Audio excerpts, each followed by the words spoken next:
నందిని ఉత్తరం రాసింది. అందులో విశేషమేముంది అనుకోవద్దు. ప్రతిరోజూ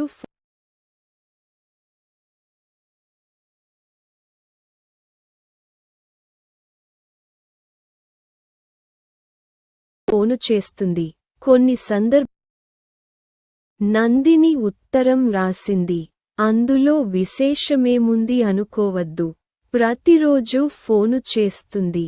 కొన్ని సందర్భాల్లో రోజుకు 4-5 సార్లు చేస్తుంది.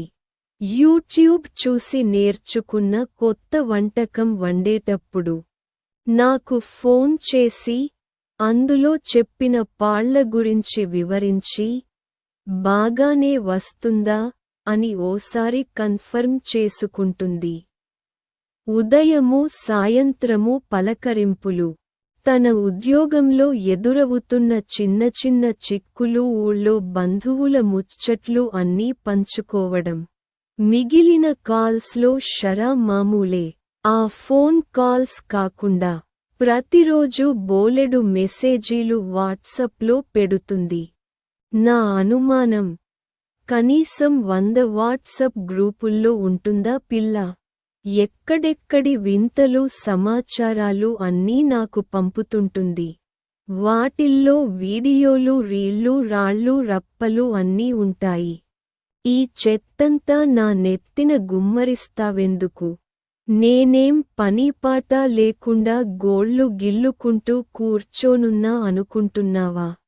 ఒంటి ప్రాణమే అయినా వండి వార్చుకునే పనిలేదా అని అప్పుడప్పుడు ఫోనులో కసురుకుంటాను నేను. ఏమాత్రం సిగ్గులేకుండా కిలకిలా నవ్వేసి మళ్ళీ ముచ్చట్లలో పడుతుందే తప్ప పద్ధతి మాత్రం మార్చుకోదు. నేను తిట్టినా కూడా అదో కుశాల ఆ పిల్లకి. అలాంటి పిల్లకి ఈ నడుమనే పెళ్ళయింది. ఆ ఇంటికి ఒక్కడే కొడుకు. తల్లిదండ్రులతో పాటు ఆ అబ్బాయి వాళ్ల అమ్మమ్మ కూడా అదే ఇంట్లో కలిసే ఉంటున్నారు. ఆకతాయిగా పెరిగిన పిల్ల. కుటుంబంలో 2 తరాల పెద్దవాళ్లతో కలిసి ఉండటంలో ఎలా నెట్టుకొస్తుందో కదా అనుకున్నాను నేను.